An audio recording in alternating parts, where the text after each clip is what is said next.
दोस्तों हमारी जो चैप्टर चल रहा था साइंस का, साइंस में भी केमिस्ट्री का जो चैप्टर चल रहा था रासायनिक अभिक्रिया और समीकरण, दोस्तों उसकी 2 क्लासेस में अपलोड कर चुका हूँ। 2 क्लासेस उसकी अपलोड हो चुकी हैं। आज उसकी तीसरी क्लास है, आप कह सकते हो बिल्कुल फाइनल क्लास है। ठीक है दोस्तों, तीसरी और बिल्कुल फाइनल क्लास है आज। हमारे जो चैप्टर है रासायनिक अभिक्रिया वाला, ठीक है, उसकी आज बिल्कुल फाइनल क्लास है। ये 3 वीडियो में हमने पूरा चैप्टर कवर कर लिया है। और दोस्तों ये जो आपको नोट्स हैं हमारे टेलीग्राम चैनल पर मिलेंगे। टेलीग्राम चैनल भी इसी नाम से है, बीडीएस पाठशाला। ठीक है दोस्तों, पढ़ना तो आप लोगों को पड़ेगा, ठीक है, कहीं से ही पढ़ो, पढ़ना पड़ेगा। तो दोस्तों फिर आज शुरू करते हैं अपनी तीसरी क्लास और आज अपने चैप्टर को खत्म कर डालते हैं। ठीक है दोस्तों, ठीक है, शुरू करें, बोलो शुरू करते हैं, शुरू करते हैं फिर आज की क्लास।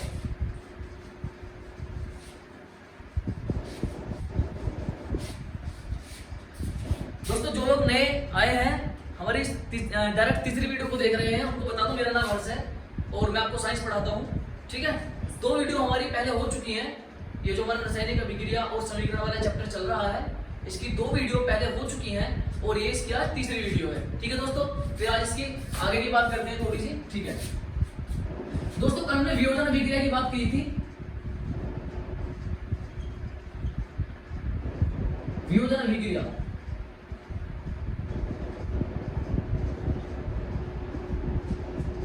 वियोजन अभिक्रिया, ठीक है दोस्तों, इसे मैंने बताया था 2 अभिकर्मक जुड़कर एक अभिकर्मक या जो हमारा एक अभिकर्मक होता है, जो एक यौगिक होता है, ठीक है, वो टूटकर 2 या 2 से अधिक उत्पाद बनाता है। हमारी कल हो गई थी बात। ठीक है, अब इसके कुछ पार्ट होते हैं, ठीक है, इसके होते हैं टोटल 3 पार्ट।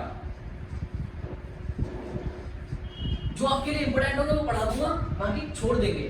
ठीक है, जो ज्यादा इंपोर्टेंट होंगे वो पढ़ा देंगे। अगर तीनों ही इंपोर्टेंट होंगे तो तीनों ही पढ़ाए जाएंगे आपको।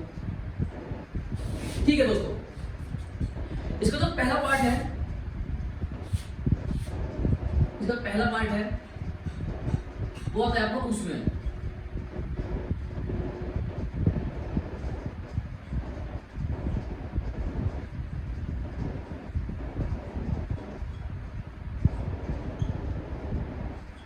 उसमें अभिक्रिया, ठीक है दोस्तों,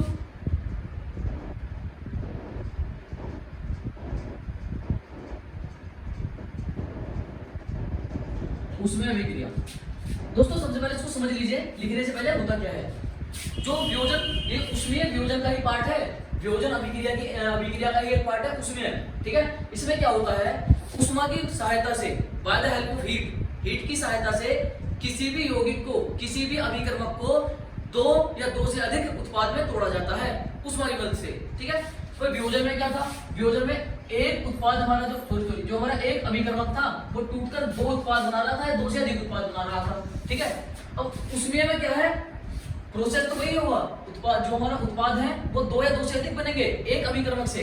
ठीक है, लेकिन इसमें क्या होगा, सिर्फ उष्मा की मदद से, ठीक है, हीट की मदद से टूटेगा। इसमें पहले लिख देता हूं,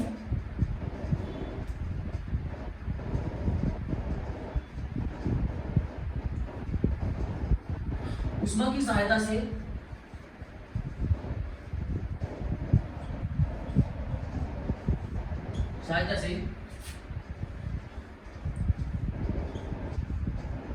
किसी यौगिक को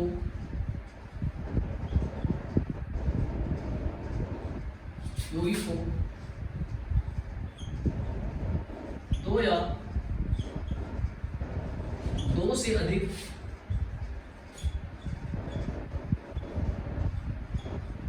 उत्पाद में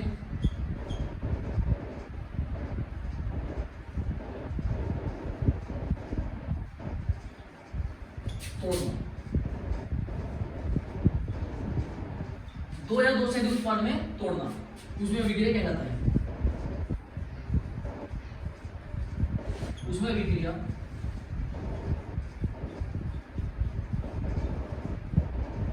कहलाता है। ठीक है, इसको बोलते हैं हीटिंग रिएक्शन बोलते हैं सर इसको।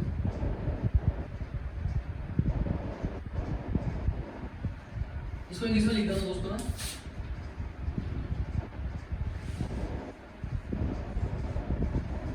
Bye the help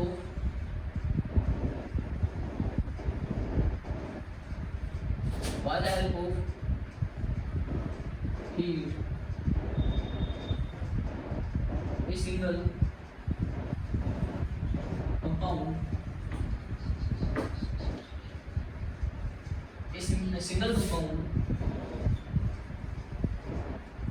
breaks into two or more than two product। ठीक है दोस्तों, कहने का मतलब ये है उष्मा की सहायता से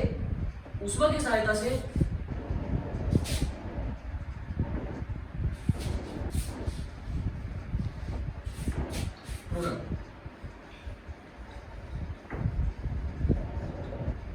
ठीक है दोस्तों, कहने का मतलब ये है, ये जो इतना सारा लिखा है ना, इसको रटने की जरूरत नहीं है, ट्रिक्स समझ लो, दिमाग में बातें डाल लो, बचपन से और अब तक लिखना ही लिखना है, दिमाग में बातें डाल लो। उष्मा की सहायता से कोई एक यौगिक होगा, वो या तो दो में टूटेगा या दो से अधिक में टूटेगा। ठीक है, उष्मा की सहायता से एक यौगिक होगा,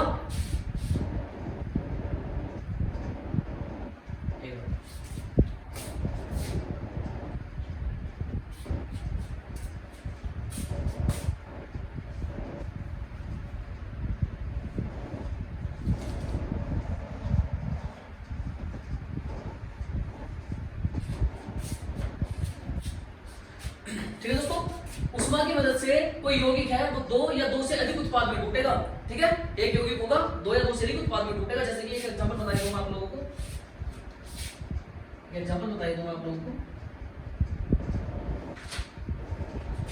एक सिंपल सा एग्जांपल इधर लिख देता हूं।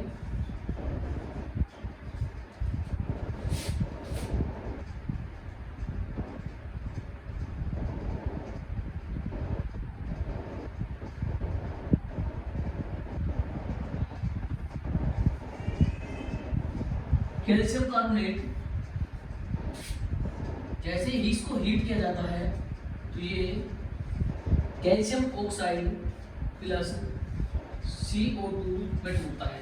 दोस्तों कैल्शियम जो हमारा जो कैल्शियम कार्बोनेट है, नाम लिख देता हूं इसका, कैल्शियम कार्बोनेट।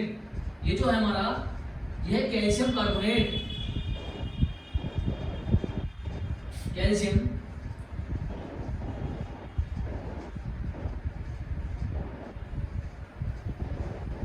Calcium carbonate. दोस्तों जो कैल्शियम कार्बोनेट है, जैसे इसको हीट किया जाता है, कैल्शियम कार्बोनेट को जैसे हीट किया जाता है तो दोस्तों ये कैल्शियम ऑक्साइड और CO2 यानी कि कार्बन डाइऑक्साइड में टूटता है।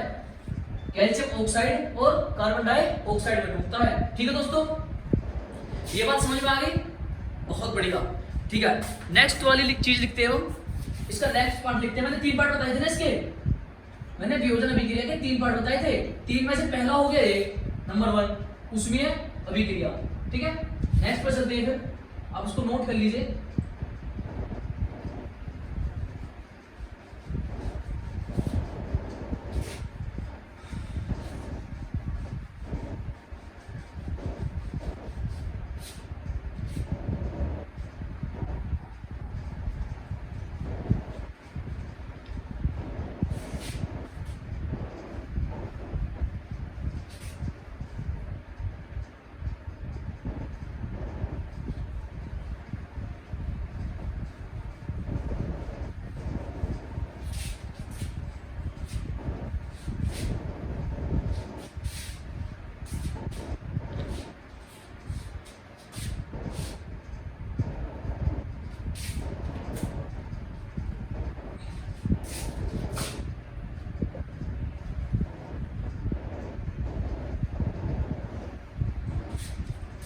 एक पढ़ते हैं दोस्तों सेकंड नंबर का, इसका ही सेकंड पार्ट है।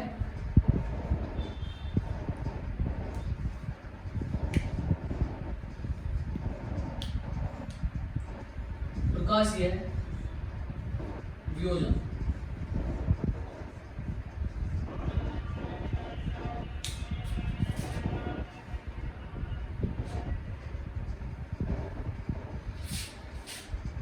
ठीक है,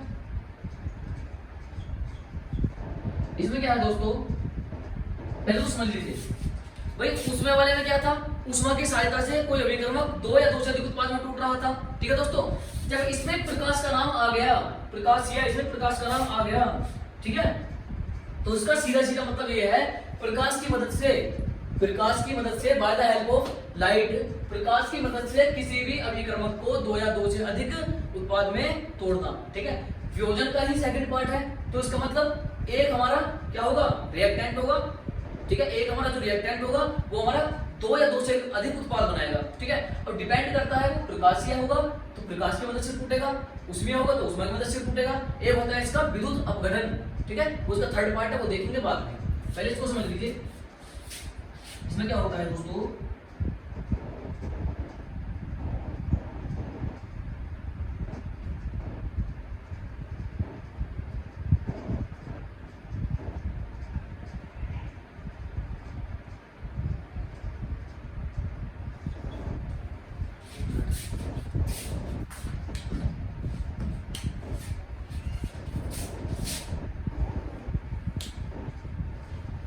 प्रकाश की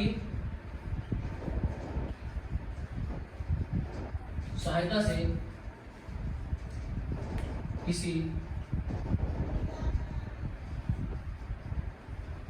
अभिकर्मक को दो या दो से अधिक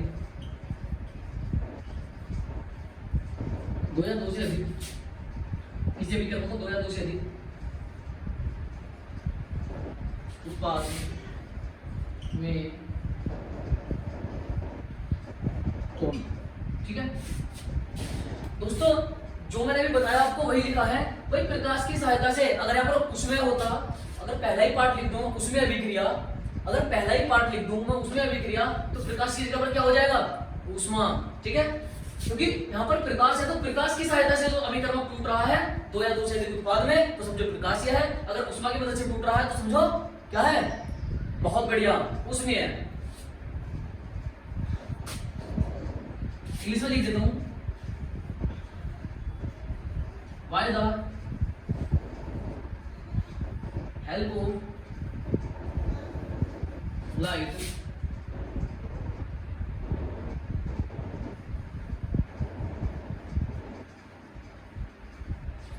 reactant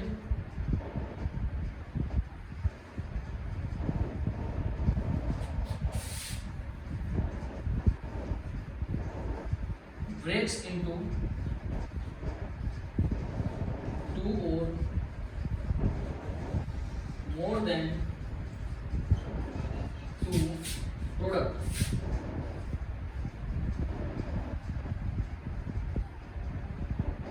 ठीक है दोस्तों, by the help of light reactant breaks into two और मोर देन टू प्रोडक्ट। ठीक है, जो बात ऊपर लिखी है वही बात नीचे लिखी है, ये दोनों वही बात है जो मैं आपको बता चुका हूं।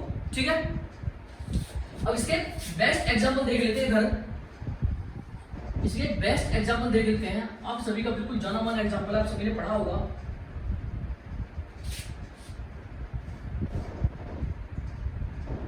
एक मिनट,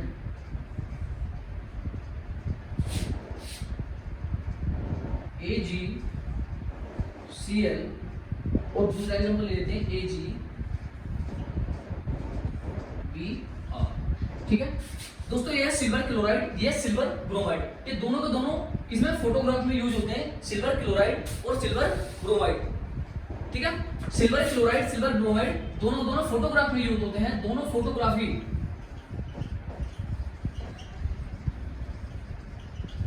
ठीक है, कभी कभी क्वेश्चन पूछ लेता है एमसीक्यू में आपसे कि फोटोग्राफी में यूज होने वाले तो जो मेन यौगिक है वो कौन सा है, यौगिक सॉरी मेन जो तत्व है वो कौन सा है दोस्तों, सिल्वर है, सिल्वर। ठीक है, अब जैसे इनका प्रकाश अपघटन किया जाता है, प्रकाश की मदद से तोड़ा जाता है, प्रकाश को HV बोलते हैं, HV लिख दीजिए, हीट का साइन बना दीजिए, आपकी मर्जी है। ठीक है, HV या फिर हीट का साइन बना दीजिए। तो दोस्तों ये टूटता है Ag प्लस Cl में, दोस्तों ये टूटेगा Ag प्लस Br में, Br2। ठीक है दोस्तों, इधर इसको बैलेंस कर लेते हैं, इधर Cl 2 है तो इधर भी Cl 2 कर दो, इधर ये 2 है तो ये 2 कर दो, इसको भी 2 कर दो और इसको भी 2 कर दो। ठीक है दोस्तों, मैं बैलेंस करना आपको पिछली वीडियो में सिखा चुका हूँ, तो आपको वीडियो देखनी पड़ेगी जरूर। अगर बैलेंस करना सीखना है तो वीडियो देखनी पड़ेगी। ठीक है, अब ये हमारा टाइप हो गया कंप्लीट। अब बात करते हैं इसके नेक्स्ट टाइप की, जो सबसे ज्यादा इंपॉर्टेंट है। ठीक है, सबसे ज्यादा क्वेश्चन बनते हैं इसके नेक्स्ट वाले टाइप से बनते हैं दोस्तों।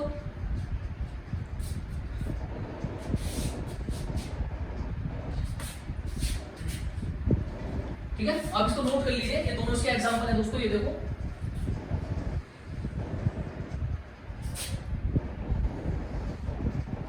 इसके एग्जांपल्स हैं, आप इसको नोट कर लीजिए।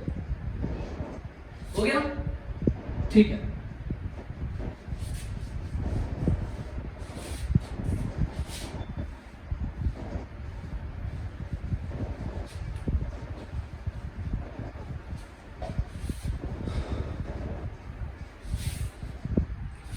वियोजन अभिक्रिया के दोनों पार्ट आपको बहुत अच्छे से समझ में आ गए होंगे। ठीक है, अब सबसे बिल्कुल इजी पार्ट और सबसे इंपॉर्टेंट पार्ट पर चलते हैं। इसको लिख दो VIM, वेरी इंपॉर्टेंट, जो इसका पार्ट है वेरी इंपॉर्टेंट है, इससे कई बार क्वेश्चन बन जाता है।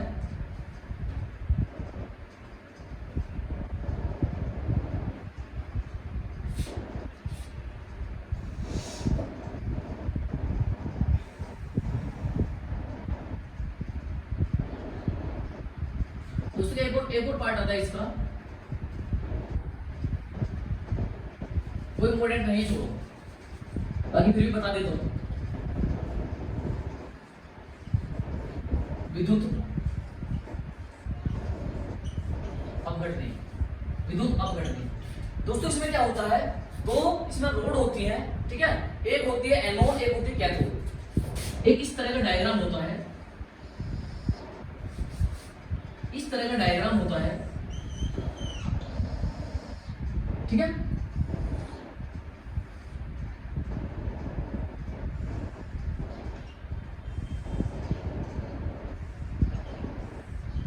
एक होती है एनोड, एक होती है कैथोड।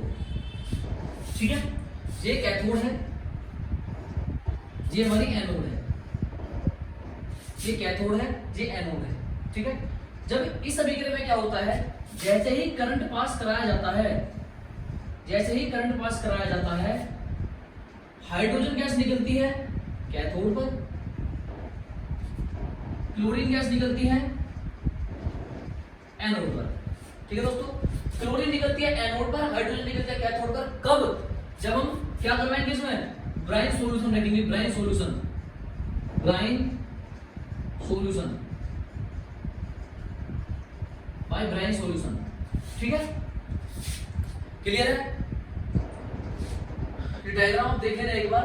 ये एनोड है, दोबारा बताता हूं, ये एनोड है, ये कैथोड है। कैथोड पर निकलती है हाइड्रोजन गैस, एनोड पर निकलती है क्लोरीन गैस। ठीक है, हाइड्रोजन क्लोरीन, बिल्कुल। इसके रिएक्शन लिख देता हूं आगे, NaCl। इसमें अंदर होता क्या है वो देख लीजिए आप, NaCl प्लस H2O, ये बनता है NaOH प्लस HCl।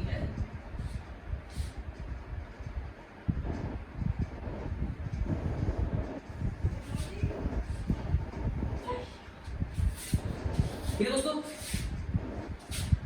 ये चीज आपको बिल्कुल अच्छे से समझ में आ गई होगी। इसको आगे और डिस्कस करेंगे।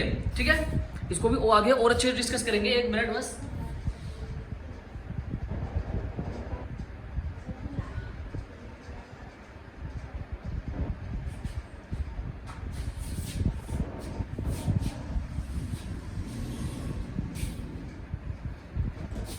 ठीक है दोस्तों, ये चीज हमारी क्लियर हो चुकी है। अब बात करते हैं नेक्स्ट अभिक्रिया की।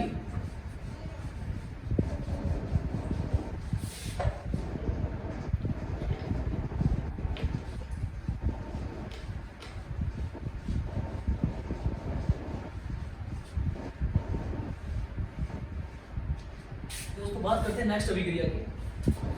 तो नेक्स्ट अभिक्रिया है वो हमारी विस्थापन अभिक्रिया।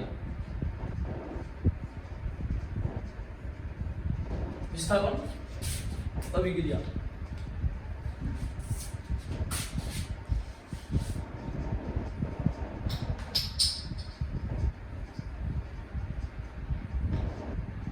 विस्थापन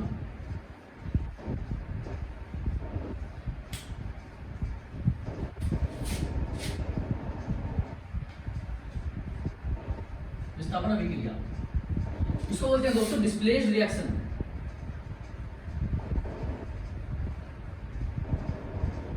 डिस्प्लेस्ड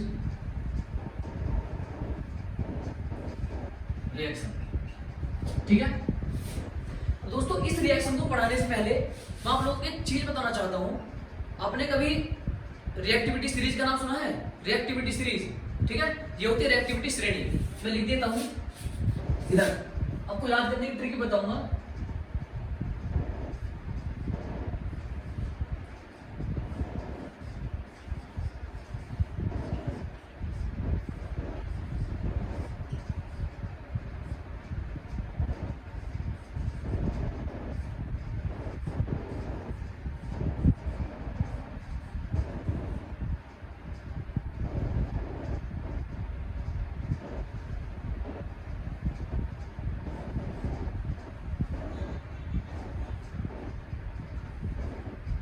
ठीक है,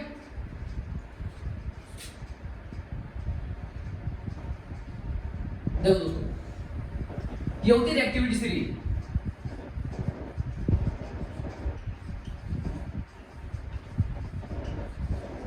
रिएक्टिविटी सीरीज, ठीक है। अब ये यूज कहां पर होगी दोस्तों? इस अभिक्रिया को पढ़ने से पहले मैं आपको बता दूं, जो भी एलिमेंट एक दूसरे को डिस्प्लेस करेगा, जो भी एलिमेंट एक दूसरे को डिस्प्लेस करेगा, वो कहीं ना कहीं रिएक्टिविटी सीरीज में उससे ऊपर आता होगा। कैसे, आप समझिए।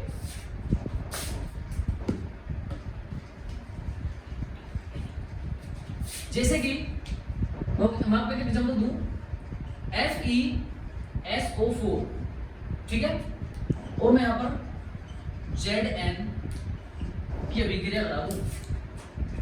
दोस्तों आप ये देखो, सबसे पहले आप मेन चीज पकड़ो, ये Zn है और ये Fe है। अब आपको उसमें ये देखना है, क्या जो Zn हमारा जिंक है, क्या इसको डिस्प्लेस कर पाएगा आयरन को? ये एक सॉल्यूशन है FeSO4 का, फेरस सल्फेट का एक सॉल्यूशन है जो हमारा जिंक है। क्या इस फेरस सल्फेट सॉल्यूशन से आयरन को निकाल पाएगा? कैसे पता चलेगा? अगर ये आयरन जिंक के नीचे है तो बिल्कुल नहीं निकाल पाएगा, अगर जिंक के ऊपर है तो बिल्कुल निकाल पाएगा, ठीक है। सॉरी देखो इधर, ये जो हमारा आयरन है वो जिंक के नीचे है, जिंक के नीचे है आयरन, इसका मतलब इसकी पावर कम है, ठीक है। जैसे आप नीचे नीचे जाते रहोगे ना तो पावर घटती रहेगी। सबसे ज्यादा पावर है पोटेशियम की, फिर सोडियम की, फिर कैल्शियम, फिर हमारा ये मैग्नीशियम, फिर एल्यूमिनियम, फिर जिंक, फिर ये आयरन, फिर ना पीबी जिसको लेड बोलते हैं, फिर हाइड्रोजन, कॉपर, ये मरकरी है, ये हमारी क्या है सिल्वर, और ये गोल्ड, ठीक है। इस चीज में देखना ये पड़ेगा। अब ये जो हमारा Zn Fe है, समझाने का मतलब ये है, अब ये देखिए Zn ये रहा, Fe अगर इससे नीचे है तो जरूर डिस्प्लेस कर देगा, अगर Fe इसके ऊपर है तो नहीं डिस्प्लेस कर पाएगा, ठीक है। इसमें देखो Fe बिल्कुल नीचे है, इसका मतलब डिस्प्लेस कर देगा, डिस्प्लेस करके बना देगा ZnSO4 प्लस Fe बाहर, ठीक है दोस्तों। नहीं समझ में आया? बिल्कुल तब तक एग्जांपल बताऊंगा जब तक आप लोगों के भेजन बात में घुस जाएगी, ठीक है। फिर से एक एग्जांपल का समझे? चलो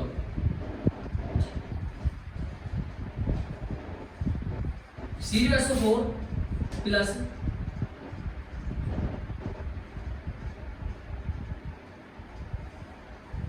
कैल्शियम। दोस्तों आप लोग ये बताइए मेरे को, क्या ये कैल्शियम कॉपर सल्फेट सॉल्यूशन से, ये कॉपर सल्फेट का सॉल्यूशन है, कॉपर सल्फेट ये आयरन सल्फेट का है, क्या ये कैल्शियम कॉपर सल्फेट के सॉल्यूशन से कॉपर को डिस्प्लेस कर पाएगा? बताइए। सीरीज ये रही आपके सामने,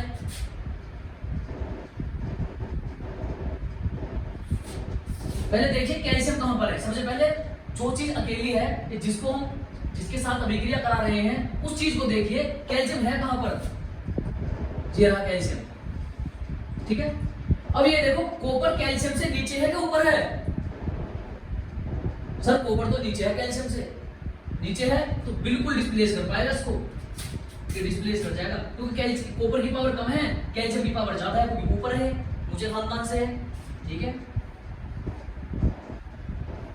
ये बना देगा CaSO4 प्लस कॉपर बाहर, ठीक है। CaSO4 कैल्शियम सल्फेट और कॉपर हमारा बाहर, ठीक है। दोस्तों आपको बता दूं हमारी वीडियो किसी भी जाति धर्म या ऊंच नीच से कोई लेना देना नहीं है, ठीक है। फ्लो में बोल देता हूं तो आप इसको सीरियस ना लें, ये डिस्क्लेमर है, ठीक है। ये हमारे मुंह से बोला हुआ डिस्क्लेमर है, ये ऊंचा खानदान नीचा खानदान हमारी वीडियो का कोई ऐसा मकसद नहीं, सब हमारे लिए बोला है, ठीक है। ये चीज देख लिया आपने। जो चीज जैसे मान लीजिए जिंक है, जिंक के नीचे आयरन है, तो जिंक इन सभी को डिस्प्लेस कर सकता है, ठीक है। मान लीजिए क्या है पोटेशियम, पोटेशियम इन सभी को डिस्प्लेस कर सकता है। मान लीजिए मैग्नीशियम है, मैग्नीशियम अपने इन तीनों को डिस्प्लेस नहीं कर पाएगा, ठीक है, क्योंकि मैग्नीशियम के ऊपर आ रहे हैं, तो मैग्नीशियम सिर्फ अपने ऊपर के तीनों को डिस्प्लेस नहीं कर पाएगा, बाकी के इन नीचे के सारे को डिस्प्लेस कर देगा, ठीक है। मैग्नीशियम इन सबको डिस्प्लेस कर देगा, लेकिन ऊपर के तीन डिस्प्लेस नहीं कर पाएगा, ठीक है। क्या सर अभिक्रिया 2-1, ठीक है, अभिक्रिया ले लें।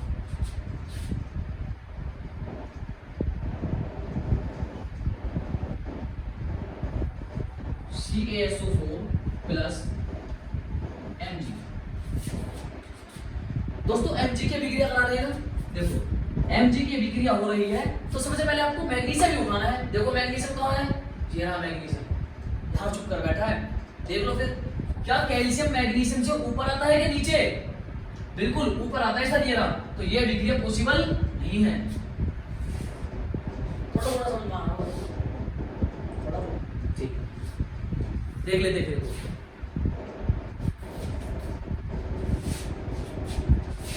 दोस्तों इसको नोट कर लीजिए, इसका एक लास्ट एग्जांपल देख लेते हैं, चलो बिना रफ करे देख लेते हैं यहाँ पर लास्ट एग्जांपल। नहीं, आपके लिए होमवर्क दे होंगे और आपको कमेंट में इसका आंसर बताना है, इसी से दूंगा, ठीक है। अब देखिए इसको,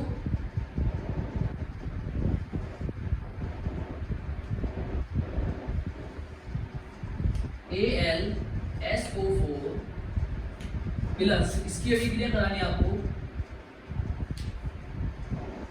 Zn के साथ। Al छोड़ो आप, इधर आप ले लो MgSO4। दोस्तों आपको इस अभिक्रिया का मेरे को आंसर बताना है, बस आपको ये बताना है कि क्या जिंक मैग्नीशियम को डिस्प्लेस कर पाएगा, क्या जिंक मैग्नीशियम को डिस्प्लेस कर पाएगा, आपको सिर्फ इतना बताना है, ठीक है दोस्तों।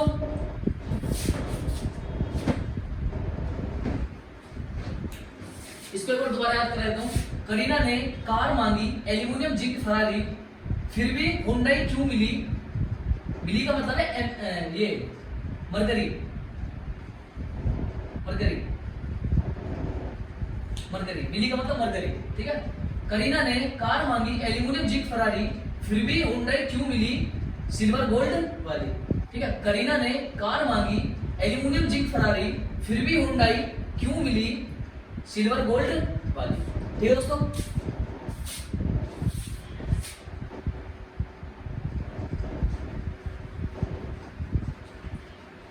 आई होप आपने नोट कर लिया होगा और आपके समझ में भी आ गया होगा,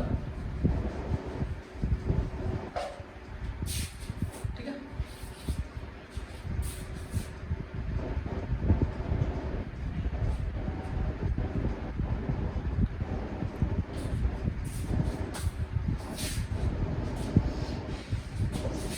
नेक्स्ट देखते हैं द्वितीय विस्थापन।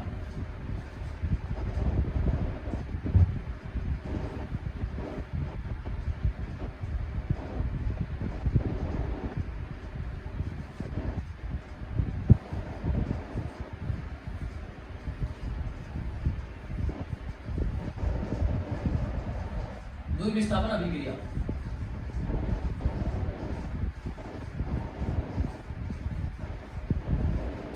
इसको बोलते हैं डबल डिस्प्लेसमेंट रिएक्शन।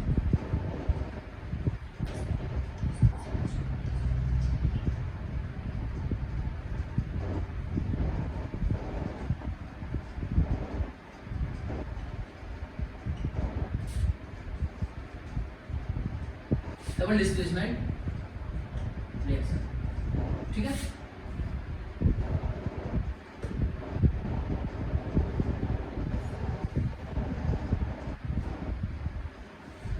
बाइलिंगुअल पढ़ाने का मेरा सीधा सा मकसद यही है कि आप लोगों को अच्छे से समझ में आ सके, ठीक है। नहीं तो मैं एक ही लैंग्वेज में पढ़ा सकता हूँ, या तो हिंदी में या इंग्लिश में, लेकिन उससे फिर अगर इंग्लिश में पढ़ाऊंगा तो हिंदी वाले बच्चों को समझ में नहीं आएगा, हिंदी पढ़ाऊंगा तो सीबीएसई वाले बच्चों को समझ में नहीं आएगा।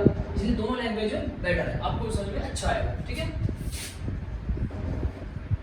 इसमें क्या होता है,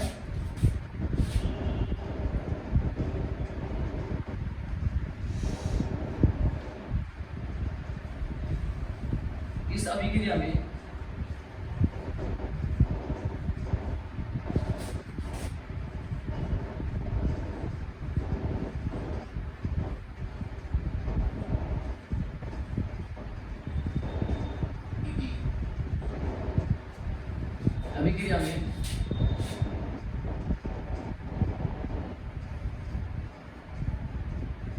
उत्पाद का निर्माण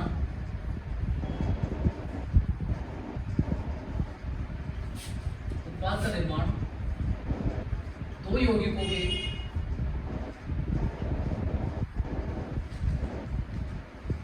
यौगिकों के बीच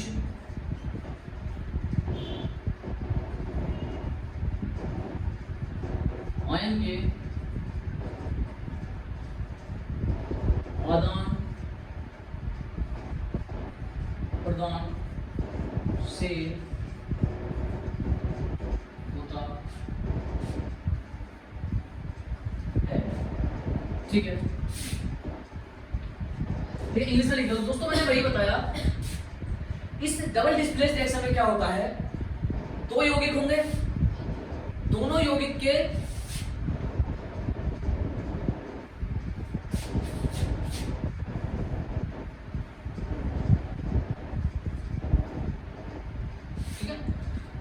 बताया कि इसमें दो यौगिक होंगे जो आपस में रिएक्शन करेंगे, दो यौगिक होंगे, दोनों यौगिक के जो आयंस होंगे आपस में अदला बदली करेंगे, या आप कह सकते हो जो आयंस हैं वो आदान प्रदान होंगे एक दूसरे के, तो क्या होगा, कोई प्रोडक्ट फॉर्म होगा, ठीक है। इस अभिक्रिया में क्या होता है, डबल डिस्प्लेसमेंट रिएक्शन में क्या होता है, द्वितीय विस्थापन अभिक्रिया में क्या होता है, जो रिएक्टेंट होंगे, रिएक्टेंट उनके आयंस के बीच में आदान प्रदान होगा। अगर कुछ पॉइंट ये वाला देगा, जैसे मान लीजिए कोई ये हमारा एक रिएक्टेंट है प्लस ये वाला कोई दूसरा रिएक्टेंट है, ठीक है। अगर कुछ पॉइंट ये इसको दे रहा है तो कुछ पॉइंट ये भी इसको देगा, ठीक है। इसका मतलब दोनों तरफ से क्या होगा, आदान प्रदान होगा, आयंस का आदान प्रदान, ठीक है दोस्तों। बिल्कुल दोनों तरफ ट्रांसफर होगा, एक्सचेंज होगा, आयंस का एक्सचेंज, दोनों तरफ आयंस का एक्सचेंज होगा, ठीक है दोस्तों। एक इसकी अभिक्रिया देख लेते हैं अच्छी सी, मैं पहले इसको इंग्लिश में लिख देता हूं। इन दिस रिएक्शन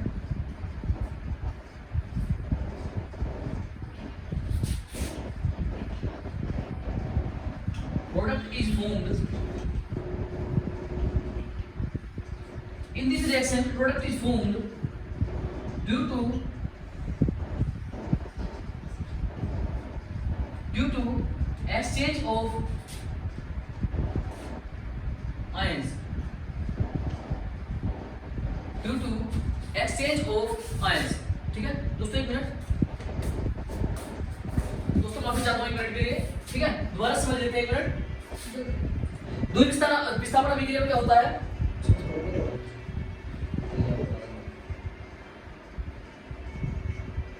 एक मिनट,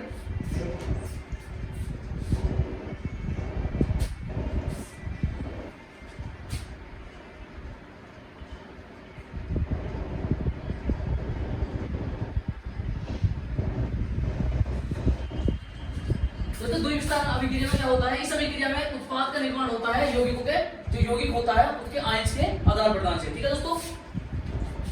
इसमें मैं आपको बता देता हूं, एक एग्जांपल भी दे देता हूं मैं आपको एक,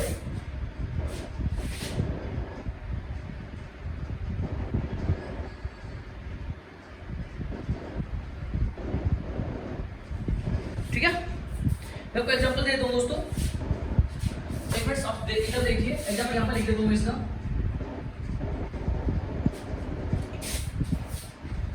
क्या आपने ये नोट कर लिया, मैं कर सकता हूँ उसको, इसको नोट कर सकता हूँ फिलहाल, क्योंकि इसके हम एग्जांपल्स देखने वाले हैं। मैंने समझा दिया इसको, आप वीडियो को दोबारा करके देख सकते हो, कुछ भी करके देख सकते हो।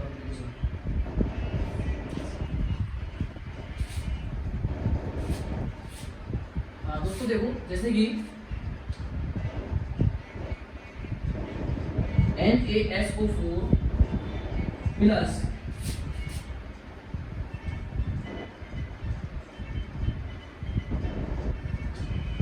BaCl2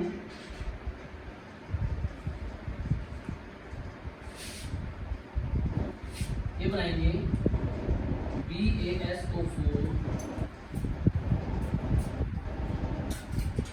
प्लस NaCl 2NaCl, ठीक है।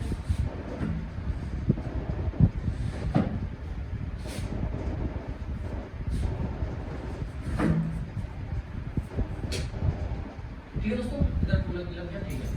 दोस्तों इधर देखिए, ये हमारे दो यौगिक हैं, ठीक है। ये हमारे दो यौगिक हैं, ये यौगिक 1 है, यौगिक 2 है, इनको अभिकर्मक बोलते हैं, रिएक्टेंट बोलते हैं, ठीक है।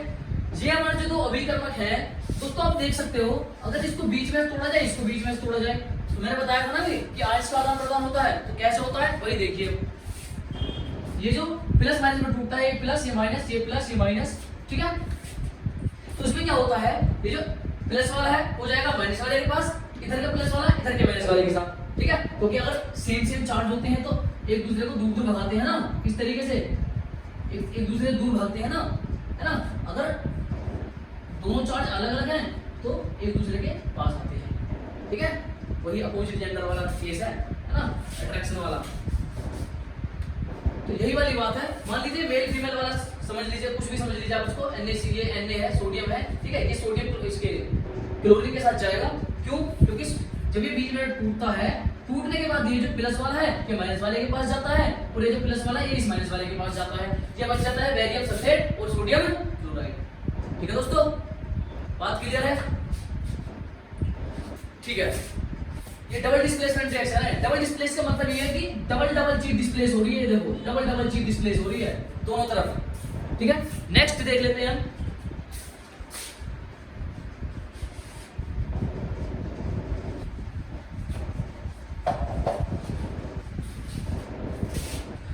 दोस्तों नेक्स्ट देख लेते हैं,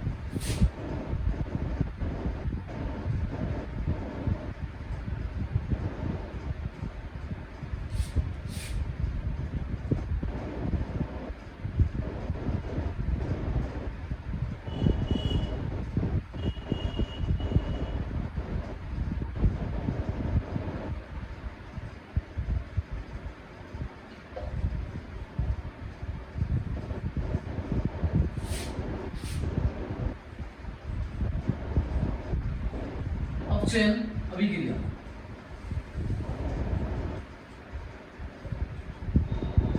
अपचयन अभिक्रिया, ठीक है।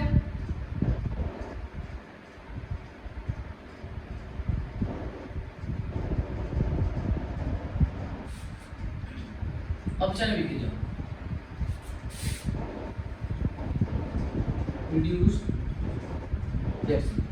दोस्तों इसको मैं बिल्कुल सीधी, अगर बिल्कुल सिंपल लैंग्वेज में समझा देखो तो ये इस तरीके से हो जाएगी। जिस अभिक्रिया में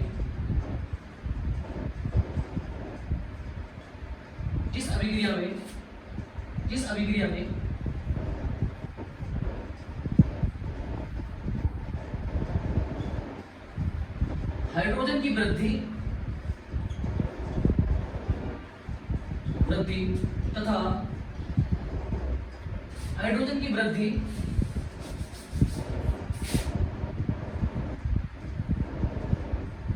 जिस अभिक्रिया में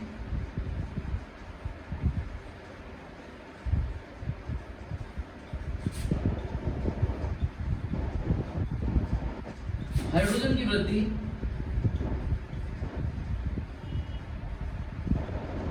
तथा हाइड्रोजन की वृद्धि होती है तथा ऑक्सीजन निकलती है। अपचयन अभिक्रिया कहलाती है।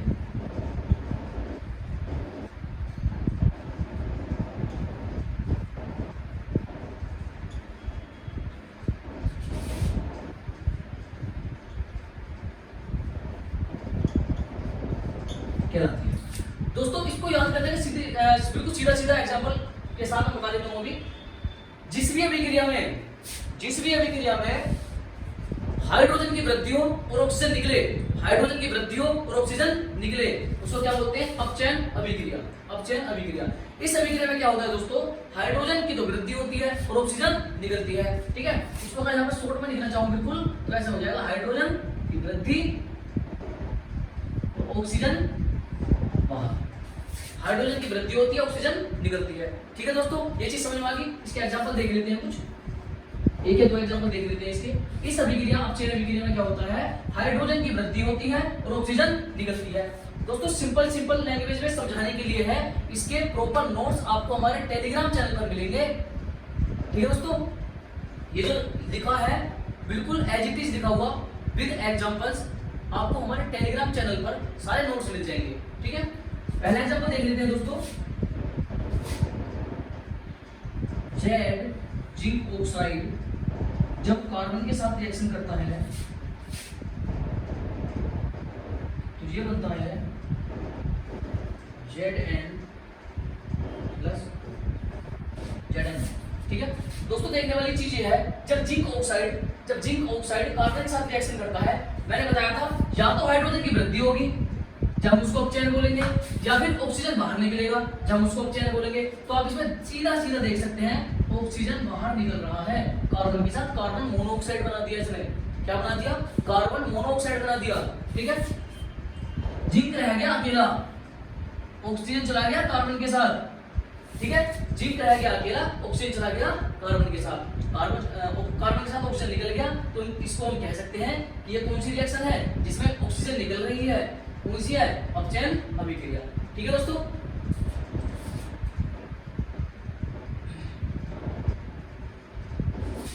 इंग्लिश में क्या लिखना है इसका? इंग्लिश में लिख दीजिए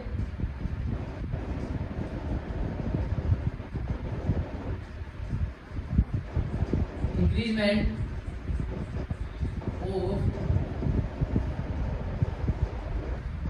हाइड्रोजन एंड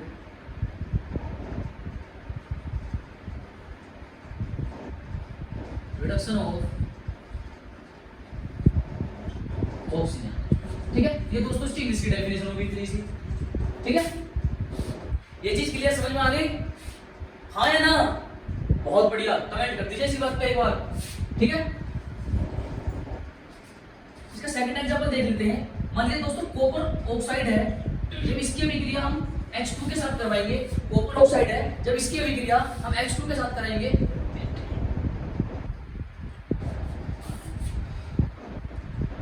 जब कॉपर ऑक्साइड की अभिक्रिया हम H2 के साथ करवाएंगे तो दोस्तों बिल्कुल बताने की जरूरत नहीं है, कॉपर अकेला रह जाएगा, ऑक्सीजन किसके साथ चला जाएगा? हाइड्रोजन के साथ चला जाएगा, और क्या बना लेगा? क्या बना लेगा? जल। बहुत बढ़िया। मैंने बताया था इसमें भी ऑक्सीजन रिड्यूस हो रहा है, अगले के साथ जा रहा है, इसमें भी ऑक्सीजन रिड्यूस हो रहा है, अगले के साथ जा रहा है, ठीक है। कॉपर है अकेला और हाइड्रोजन है ऑक्सीजन को गेन, ठीक है दोस्तों। बात क्लियर है? ठीक है। एक लास्ट टॉपिक बचा है बस हमारा दोस्तों, ठीक है। तो बाकी बचा कुछ हम कल करते हैं दोस्तों। आज के लिए माफी चाहूंगा,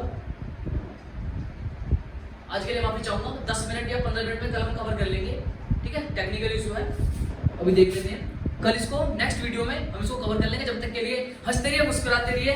थैंक यू।